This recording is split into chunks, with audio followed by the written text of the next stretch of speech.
Gates open, they're up and racing. Bustillos Classical Bid moving up down on the inside together with Princess Julian. Buko Juice racing in fourth, down in Peep. Barkadahan moving up, Shining Crown by the railing between runners sailing away. Then on the outside, Jade and Diamond, while All Out is running at the tail of the field as they race towards the last 600. Two runners are now fighting it out for the lead. Princess Julian running on the outside by the rail. Classical Bid. Bustillos remains in third as the action reached the last 450. Princess Julian, the leader by a length. Classical Bid down on the inside. Bustillos getting closer in third, and down the stretch they come.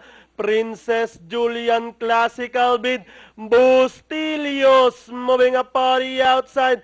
Bustillos takes the lead. Classical Bid drops back in second. Princess Julian, and moving up Buko Juice, and finally Bustillos, Buko Juice, Classical Bid, then comes Princess Julian and Shining Crown.